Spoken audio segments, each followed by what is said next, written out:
no collisions at all. There were, the group of people I had involved, which is essentially the cast. I couldn't have had a better lineup. We all were fully, committed to the project and to each other. I mean, it was, particularly with the three leads, and the bond between them was extraordinary. And so, when I approach a film, in any case, it's always about, who are the individuals that are the characters. And I think it's sort of one of the things that is a failing a lot of the time when films step into cultural spaces like this, that they think of that aspect too much, if you like. My job was to bring characters called Dan and Nerburn and Grover and Winona and so on to the screen as complete and whole individuals, as much as possible, and as distinct as individuals as they were. And that's one of the reasons why, they're not generic in the film the way that so many are on screen, when people go into Indian country. If I'm true to who the individuals are, then all the rest comes along and it's just taken care of. And, one of the touch points with it that was crucial throughout, apart from anything else, is, always having the trust in the relationship with the performers. One of the great things that I have to rely on in this film, from the sort of cultural standpoint, is that, Dave and Richard and Tatankanzan and Roseanne and would never say or do or anything that they felt was not true to the nature of their characters and the background of their characters. And so that was, we always had that on behind it. But I've been filming out there for about 18 years on and off with different films. And, Pine Ridge is incredibly easy for me to film in. I get so much support there. So, in that sense, it was very, very easy getting locations and that type of thing. In terms of how it changed me,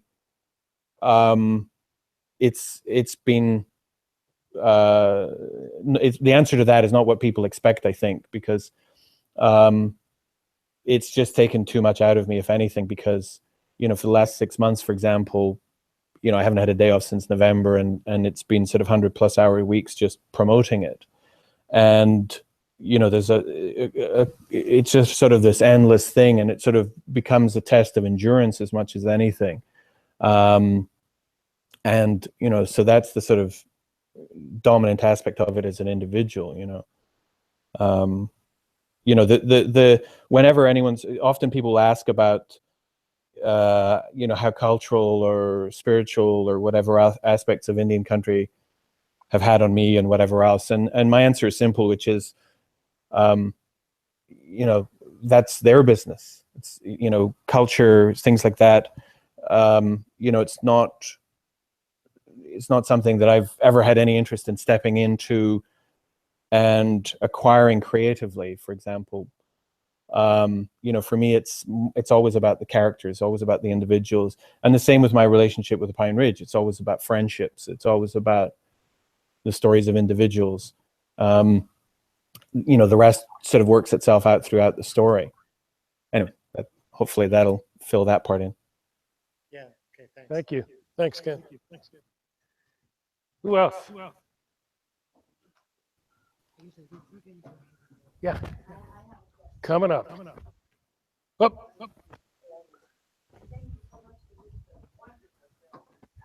And while we're doing this, hello and welcome to everybody who's watching online too. We forgot that. Yeah. Just talking to my shirt. Like I haven't heard that before. What was the deciding factor in you taking on this project?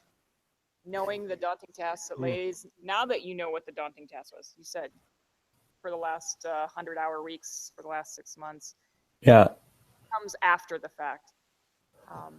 Knowing that you've probably done other projects similar, and I'm sorry, I'm not familiar with your work outside.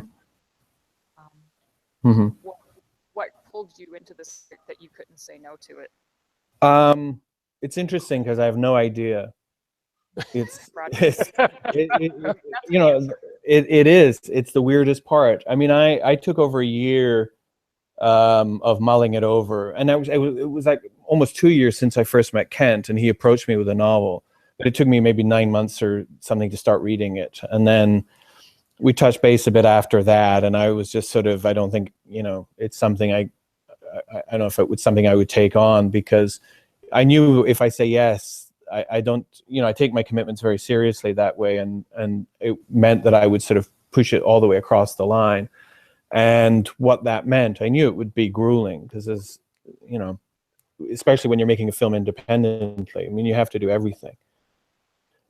And, you know, bear in mind, if anyone in Hollywood had offered us money for to make this, a few million, then it would have been unimaginable that Dave Bald Eagle would have played the role. And to me, it would be unimaginable making the film without him, because even just the sheer fact of having a 95-year-old in the lead role, no one would have insured the film. And, you know, for people to roll the dice on a few $1 million on the hopes of, I mean, they would have had us having an 8-week schedule or something, and relying on somebody just of that age getting through it. So these were core issues around it. But when I finally committed to it, I still, for the life of me, can't work out why. I mean, in the sense that, you know, I mean, to put it in context, you know, every film I've ever made, I've written. And when you're stepping into somebody else's screenplay, it's, you know, you're having to structure it in I mean, I reshaped it a bit, but you know, there's a little bit of the square peg in the round hole because of how you would envisage a narrative working. And so it's not normally the most, you know, and I've always made very much my own projects, rather than, I've never been a director for hire. So, you know, I searched back, and the funny thing is that, you know, when I was on location with Dave and with Chris and with Richard and with Rick, who was our sound guy, who was as crucial to us as any other aspect of it, just as a human being out there with us as much as the quality of his work. The only thing I could keep thinking of, it was meant to be, because it was us. And, you know, when you're looking at big picture things, you know, I know a lot of people come in because of the novel.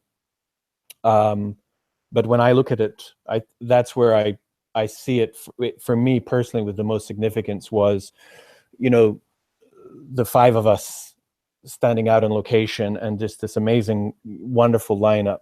And it had to be them. It couldn't have been anyone else.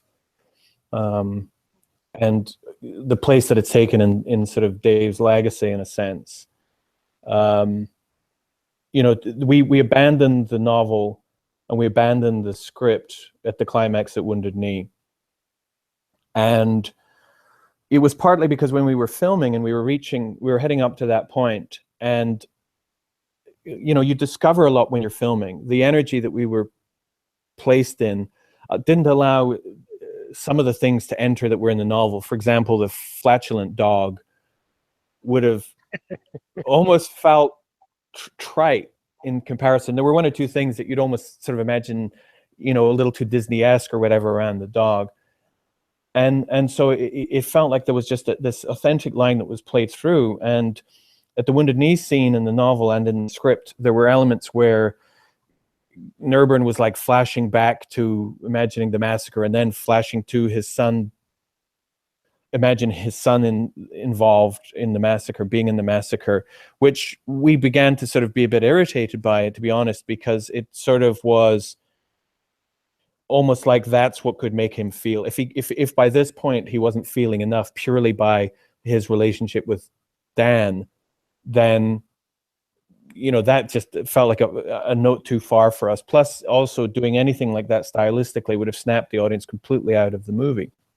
So we went completely the opposite way and had Dave improvise the entire sequence.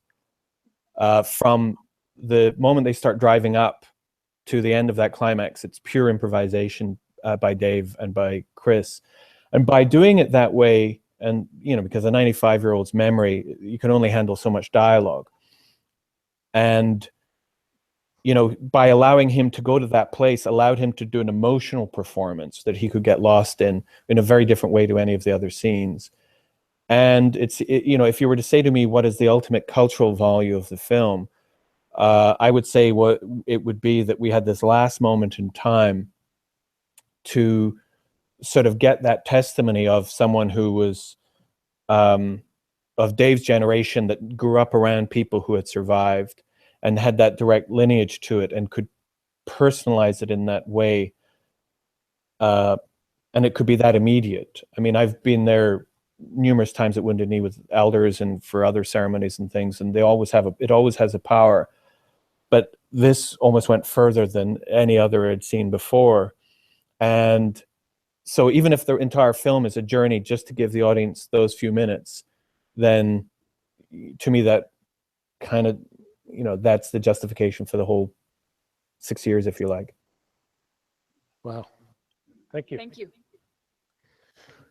I don't know, Stephen, with that answer, if Dave was here, I could hear him saying, now you're getting smart. Yeah, you know, it was funny. We did this screening, but just before I finished editing, we did it in the Elks Theater in Rapid City, which is like the biggest screen in South Dakota. And it was a sort of invited guest, and Dave was there with his family and Richard and Chris and some others. And Dave was so thrilled by the film, and he said to the audience after, he said, you know, it was the only film he'd been in that, you know, told the truth about his people. And, you know, I mean, the only way I can take any credit for that as much as anything is by saying, well, I just didn't get in the way, you know.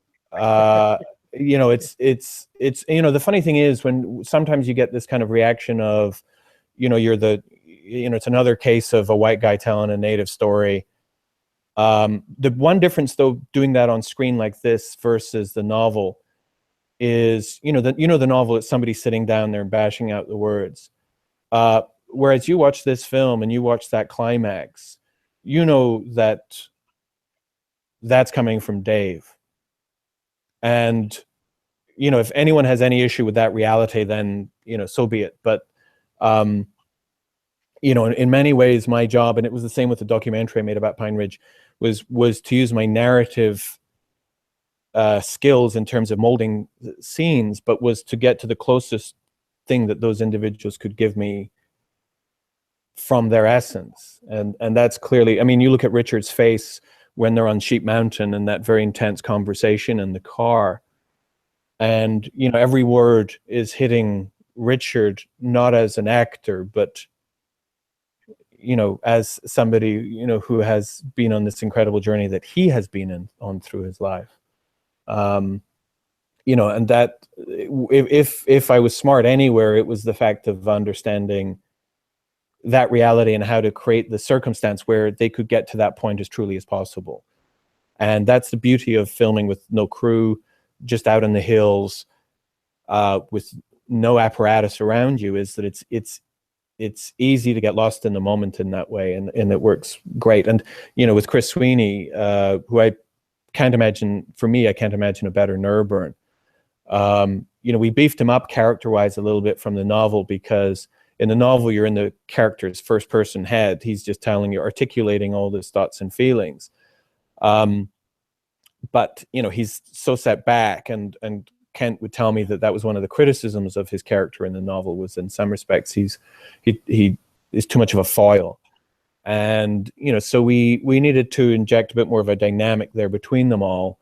And I think that sort of, you know, allows us to angle through things a bit more as the story plays out. But anyway, that's my thoughts there. So You can hear you. Yeah. Hi, Steve. It's Julie. Hi there.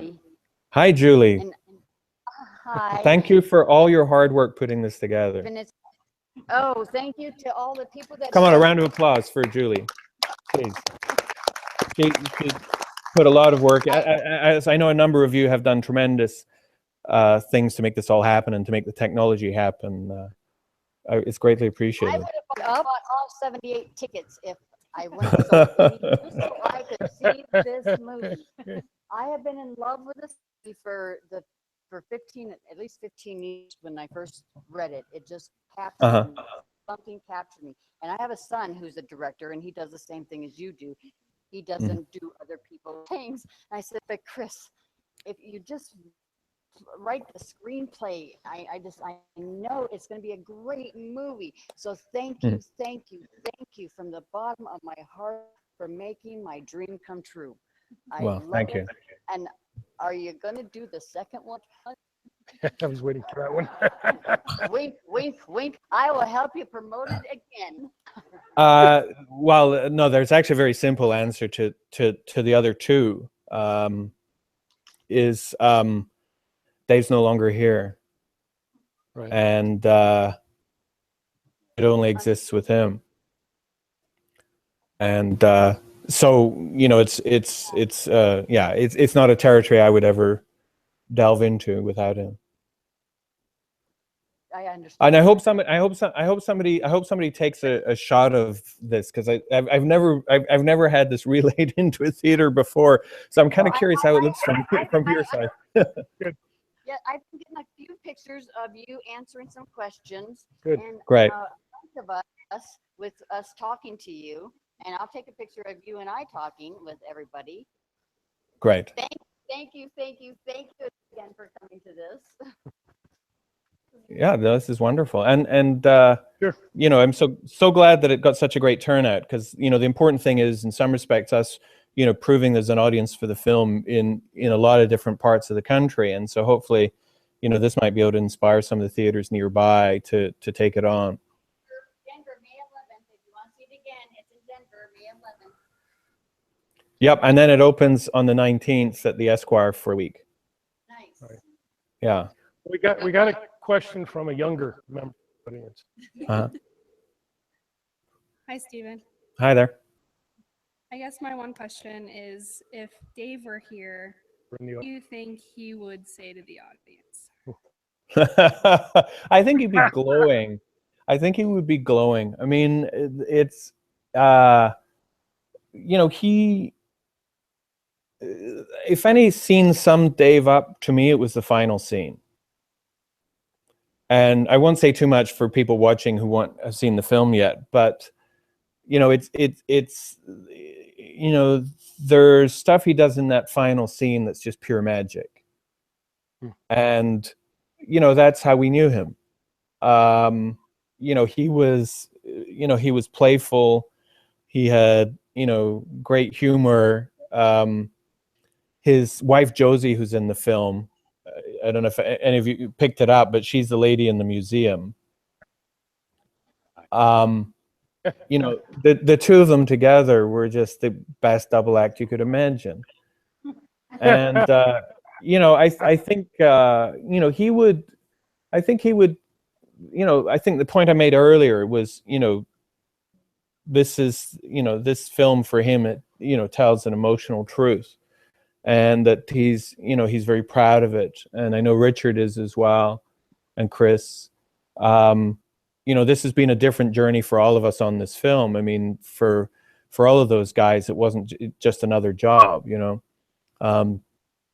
And so, you know, but I mean, that's the heartbreak, is that he's not around to, you know, enjoy the phenomenal response that you know, people have been having towards his performance. Thanks. Hi, this is John Poundstone. I'm an old family friend of the Bald Eagles. And thank you for your support in Kickstarter. Well, thank you. Did Dave come to you, or did you find Dave? Tell me how the story went. Uh-oh. That's Ghost in the Machine. That's Dave messing with you. Yep. Yeah, you know, I was searching around in the US and up in Canada for somebody that might be right to play it. And I'd heard his name mentioned, but then it wasn't until I saw, you know, he had a small role in a film, Imprint, which was one of his last works. And it was a sort of very the closest character he will have ever played to this. And, you know, I just thought, well, this is the guy. And then I went and met with him, and we went through some scenes and discussed it. And then he came on board. But that was, when I auditioned him, it was about 2 years before we started filming, a little more than 2 years. And so, you know, it was sort of this thing of, while I was trying to pull it all together, trying to raise money and money falling through, and try to do it more conventionally. You know, there was always that concern that, you know, if something happened to him, you know, I just was going to have to walk away from those years of work, because without him, there was just no point so far as I was concerned. Because everyone else, you know, felt too contemporary. I mean, the character in the novel is about 80 years old, but he was 80 years old in the mid-90s. And, you know, I've known enough of those guys over the years, and it's about era more than age.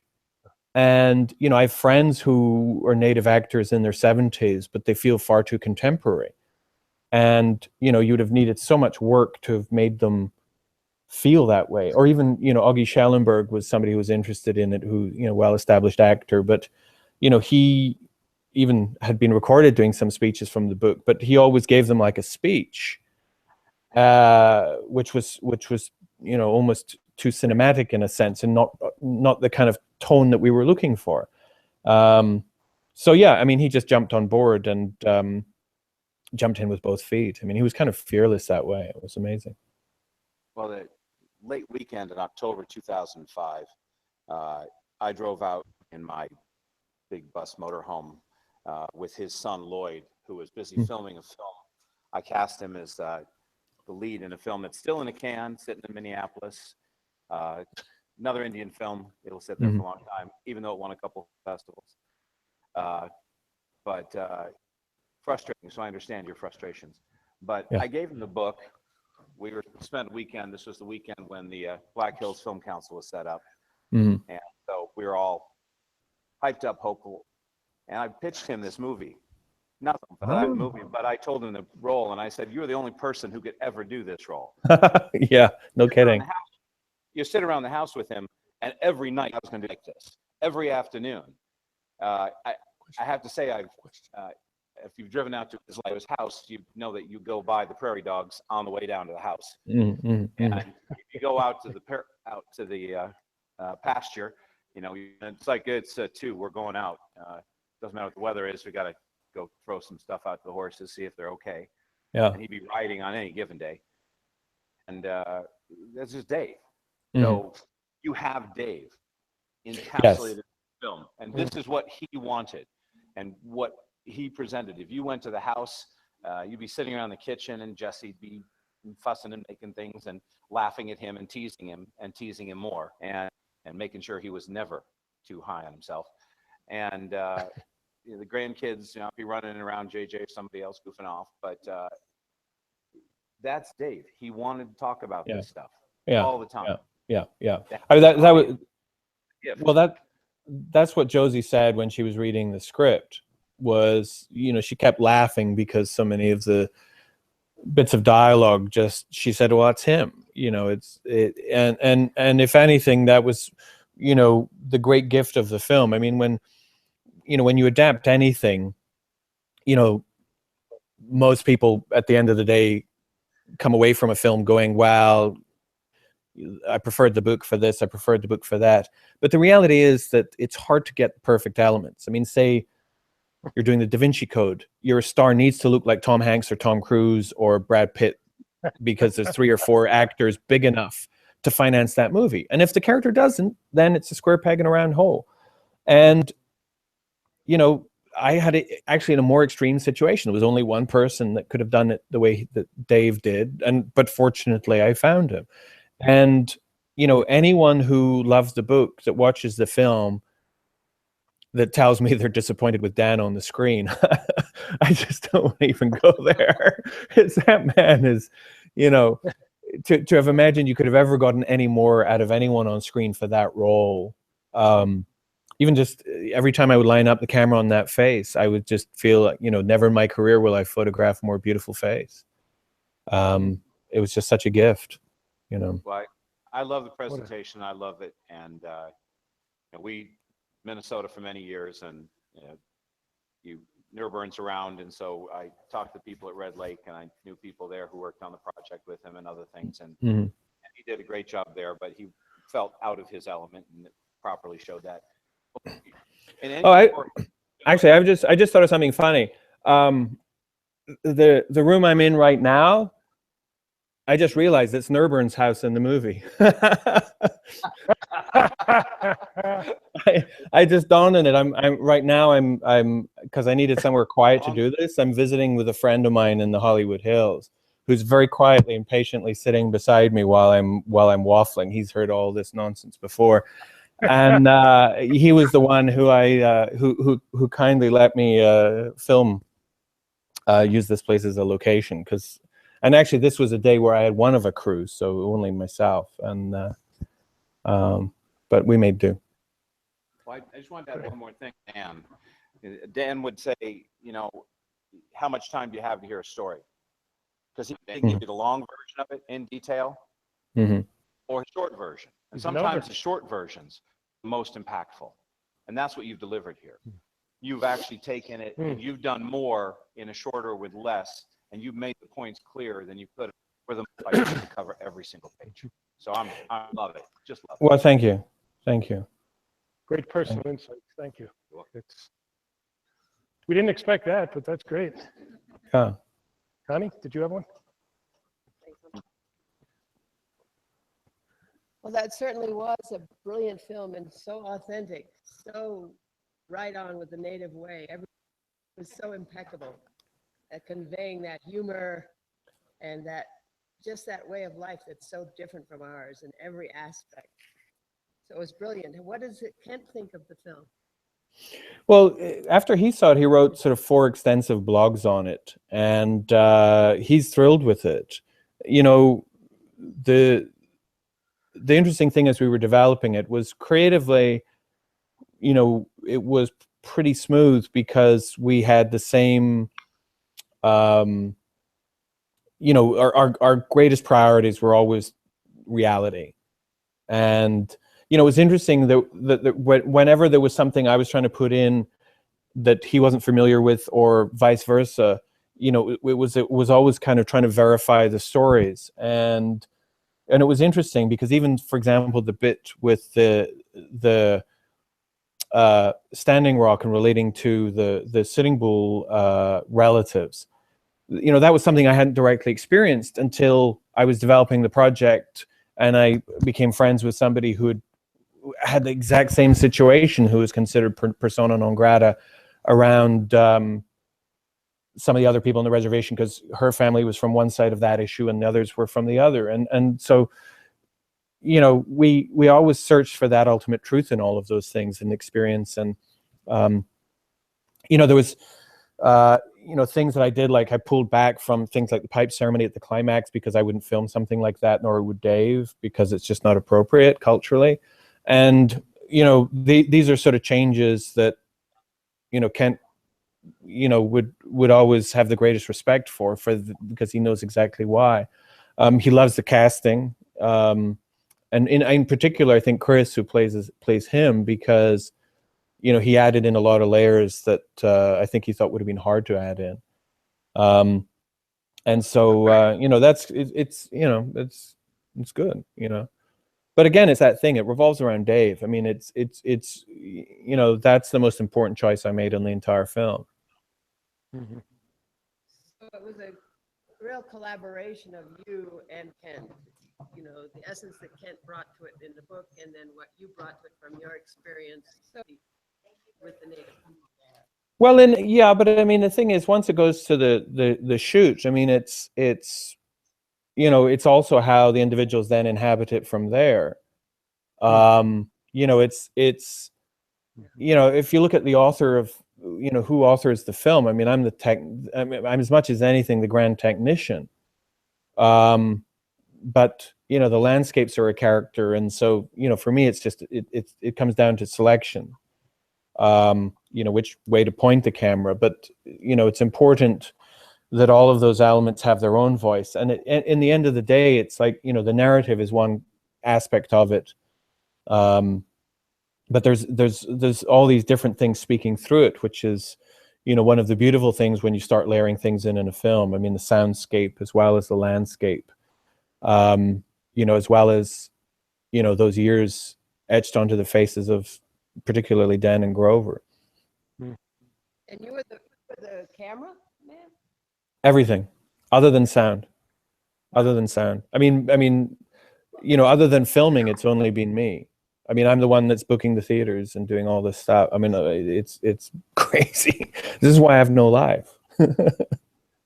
This is it. All power to you. Well, thank you.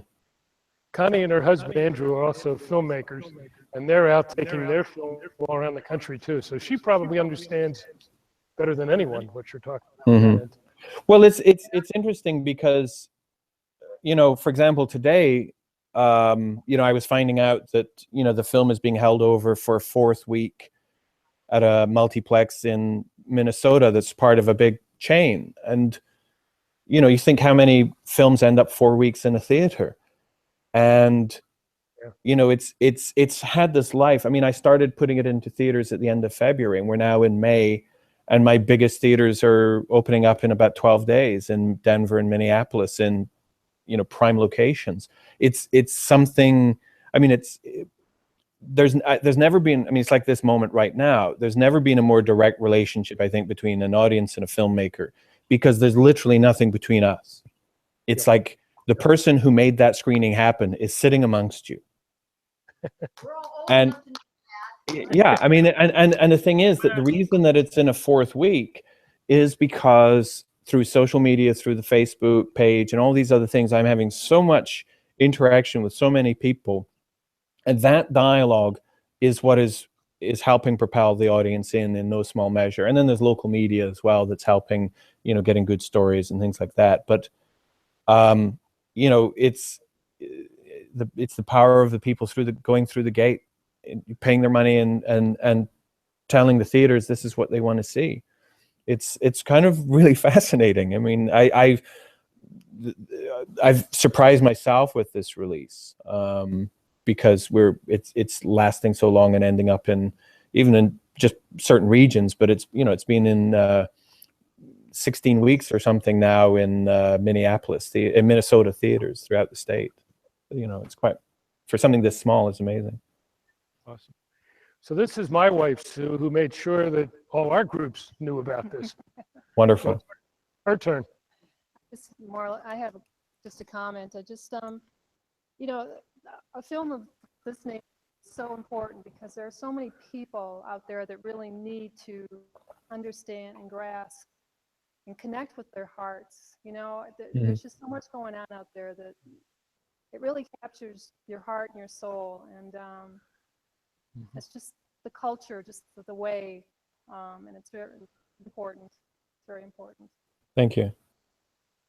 I think that's a great word for it is heart, because the great thing about fiction is that the audience connect with protagonists in a very different way to other mediums. I mean, you can go in and do an incredible documentary, but one of the key things with this film that some documentaries manage to achieve wonderfully, but is the fact that you so fall in love with Dave's character through the journey of the narrative and getting so immersed in them that by the time you get to Wounded Knee, the audience's heart is so open to him and what has to be said that it would be achieved in a different way, or it would be a different process to do it in a documentary. And Austin could be difficult in a documentary because you could feel that stylistically is it being a little too manipulative or whatever else even. It's I think amazing that the way that he's entering people's hearts. And I'd like to take credit for it, but it's all down to Dave, So I have a question about. Go ahead. My question is, well, I have a comment and a question. So I thought the sound was beautiful and the music. Thank you. They were Perfect. so subtle and perfect. And I wanted to know how how the sound man chose that. I mean, it was just such a good balance. Well, that's Did you choose it? Yeah, that's one of my many responsibilities. Oh. You know, that's, I mean, when you're recording sound on location, your primary responsibility is recording dialogue with as little interference as possible. So, you know, you don't want to be hearing anything. You don't want to hear crickets or whatever else, because the acoustic change from one edit to another will be too noisy and things like that. And so, you know, all of that, you know, extra elements and layers in the sound is all done in post-production.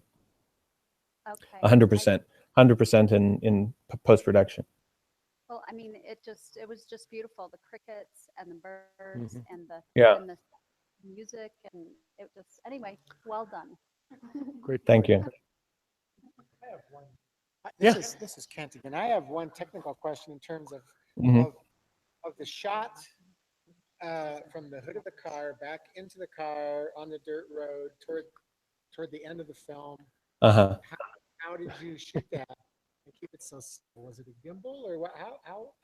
No, it was just suction cups. And it was a Red One camera, for any of you that might know. It's a very heavy camera. And yeah, they were just suction cups and straps strapped to the front of the car. And actually, for that key long shot going into Wounded Knee, I might spoil it for you in repeat viewings, but I'm sitting behind the back seat with a monitor and a trigger, so that I could see what was going on and give direction if need be. And that was all one take. I mean, the walk in was all done in individual takes. No one will ever know that, Stephen. None of these thousands who watch this now are going to say a word. Thanks, Kent. No one was filming it, Yeah, so. sure. Much better than strapped on the front. Yeah. Hi, Steve. This is Elisa Balestra, and I want to thank you for corresponding with me by email, because I was shocked the first time I wrote a question to info@ and got a response from you. So I understand how hard you've been working with this. Yeah, no kidding. Yeah. I just wanted to say the actor who played Grover was phenomenal and so true to the character in the book. You couldn't have found a better actor to play that role. He had stepped right off the pages. How did you find him, and what was that story? Well, it was interesting because Richard's well established. His best known role was he was the star of Barking Water, which was a film that Sterling Harjo directed a few years ago. Initially, I had a different idea for who was going to play that character initially, because I didn't know of Richard's work at that point. And that was the first role I cast, was this other person going to be Grover. And then as we got close to filming, that individual wasn't available. And in the meantime, I'd really fallen for Richard's work. I thought that he had something on screen that was very unique and so watchable. And so again, it was that thing about things being meant to be. You know, the moment he arrived, I just knew that this was, you know, just the perfect individual to be there at the time. And there was a lot of good fortune that way. I mean, one of them was, I mean, you know, we had an experienced cast. I mean, some of you might recognize Zon McLarnon, who was the guy that comes into the cafe. Tatanka Means on the boat with Roseanne, you know, the upturned boat, and that's Russell Means' son. And they're both, you know, doing major work these days. And, you know, these are small roles for these guys to be playing now, but they just believed in the project. But the one that to me always deserves special mention is that one of the roles in the novel that was going to be kind of impossible to cast perfectly was going to be finding the perfect Jumbo. And we did. Yeah. It was like a miracle. He was the first person we auditioned. The guy, this guy Yellow Pony, who was the guy in the basketball scene in the beginning, he lined me up 3 guys to audition. They were all really pretty good. They were all real mechanics, and they were all of the same build or similar build. but Harlan was a total natural. And when we were filming, and he'd never been on screen before, and as it turned out, he'd read the novel about a month before, purely coincidentally. And he just was a complete natural, was not intimidated at all, fell into it, took ownership of it all. If there was a line that he didn't feel was very good, he would say, this doesn't, this isn't a good line, and whatever, which was great. That's, he was an equal collaborator with everyone. And, a film is a house of cards when it's a piece like this. I mean, if we had, a jumbo you just didn't buy, or, any of those supporting characters, then it would have just taken you out of the film. Yeah. So they're all crucial. So thank you. Somebody virtually is asking again, and you probably get it 1,000,000 times a day, but I get at least 20 times a day. Okay, when is the film going to come? And how can it come to my property? And I'm always saying, well, get involved and start promoting it. And how can they help? Well, I mean, one of the ways is, you can interact with me on the Facebook page and throw out ideas. With some of the bigger cities, it's a case of, I'm trying to be patient with some of them. I mean, having the 2 big screens in Minneapolis and Denver may well help somewhat. If we get spectacular numbers in there, then it shows the landmark theaters that, there's something to be reckoned with here. And they have theaters in New York, LA, and, San Francisco, and a lot of the major cities. But it would need to be spectacular numbers for them to take note. Whereas in some other communities, it's more of a case of, I can only handle really a few cinemas a week because the amount of work that it takes on. And I've just taken on someone to help with it. So hopefully we can open up a few more, but it just takes so much to promote. So, it comes down to patience as much as anything. I mean, for example, we started opening up a little in Oklahoma in June. And in Nebraska, we have our first screen in about 12, 13 days. But we've gained theaters because people have been going into the theaters and saying, when's this film coming? Mm-hmm. And it's been enough people in the theaters have called us and booked a film for a week. Or in smaller communities, they booked it for a day or 2. There's also Tug, how it's been, the screening today was done, but that takes commitment, as you guys well know. There are a few ways to engage that way, but bugging your cinema for it is a great way. Okay. Yeah. Good. So there you go, folks. If you want the movie there, wherever you are, get out there and get into your theaters, have your friends go into the theaters, and start promoting virtually. Yeah. And join us, and join the Facebook page, because a lot of information's there. There are also pages for a lot of your states. So if you go to, Colorado, neither wolf nor dog screenings, there'll be a group there, more dialogue going on. You'll find that with a lot of the states. And, that discourse makes a lot of difference. There's a mailing list you'll see the sign up button on the Facebook page. That's the first place that DVDs will be available, but that's still going to be quite a while off because of the theatrical run.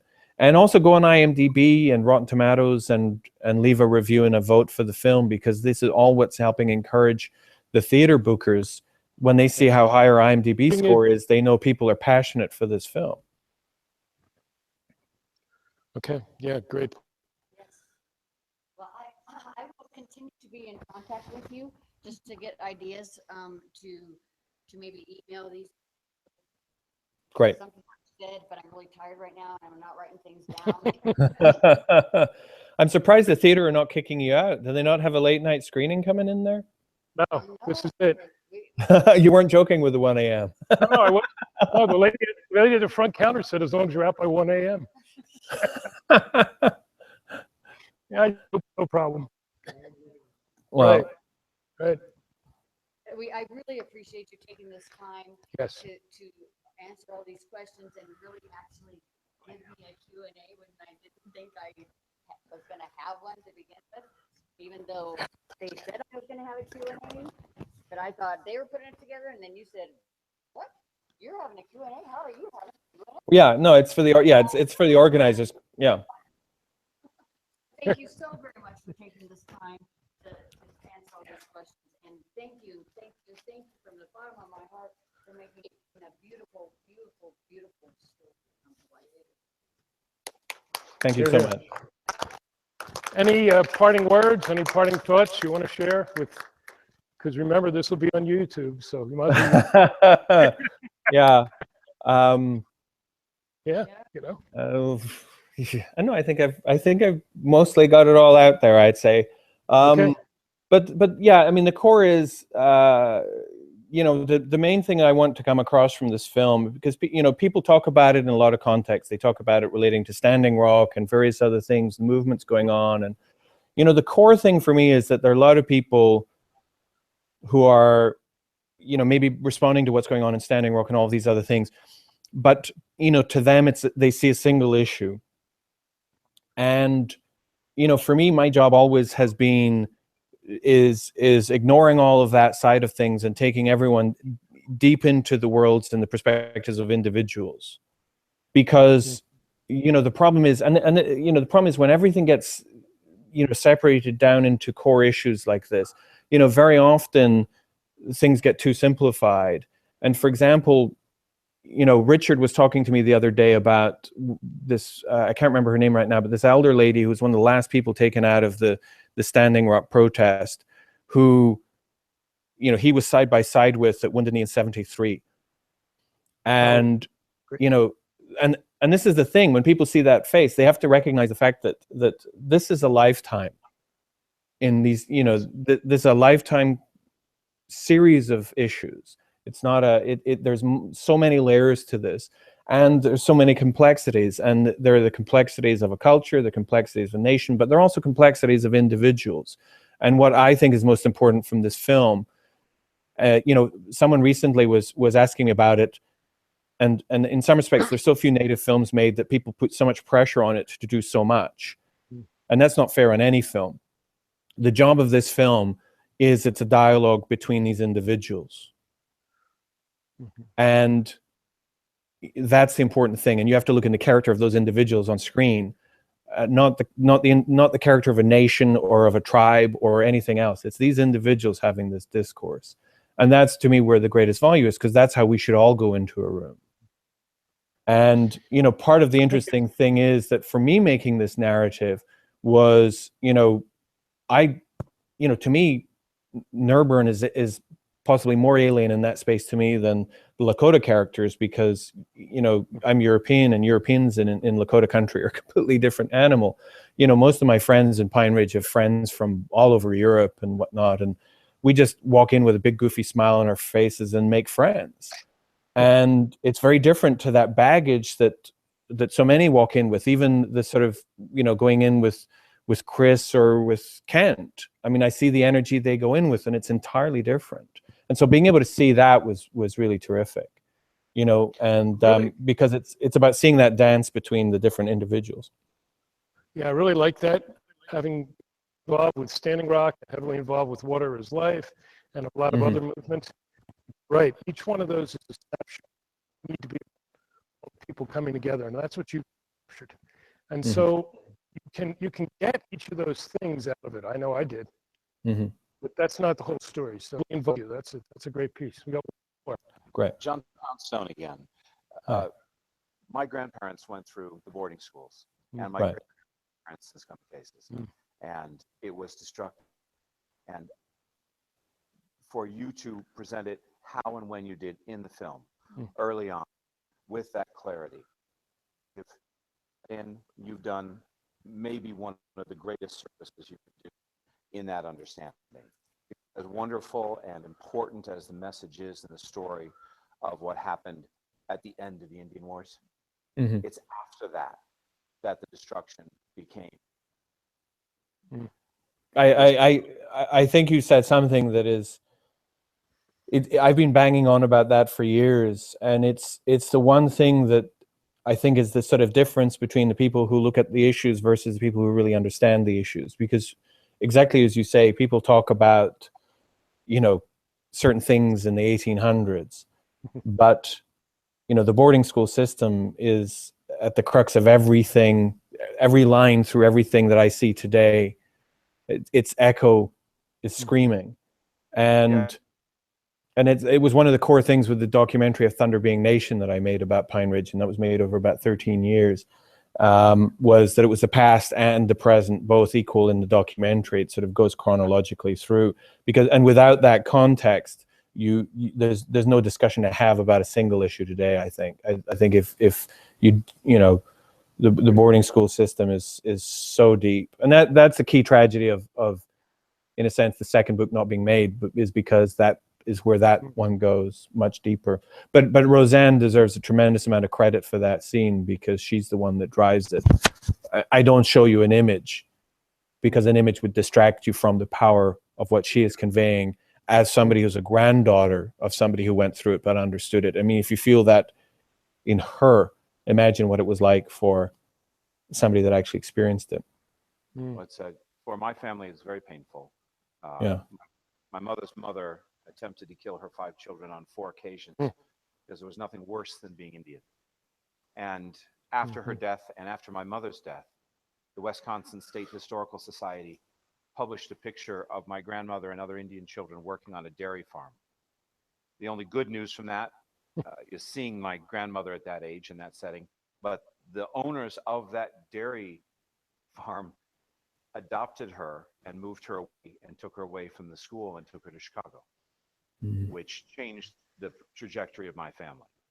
Those people, though, who were there and were lost, and for ourselves, the people that we were disconnected from in the community, this is still a tragedy to us. And this affects people, as we say, city Indians from res Indians, or you look at even your character, you have a Zahn playing very young and drunk.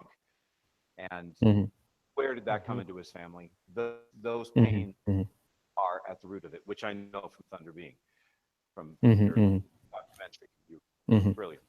So, no, you know, we appreciate this very much. Thank you. And the key with the documentary as well is that there's not a single outside voice in it. There's a lot of different people in the community in it, but you know, there's not a single, you know, there's no narration. There's nothing that shapes it in a different way. It's you know, it's that same authenticity in terms of the force of it.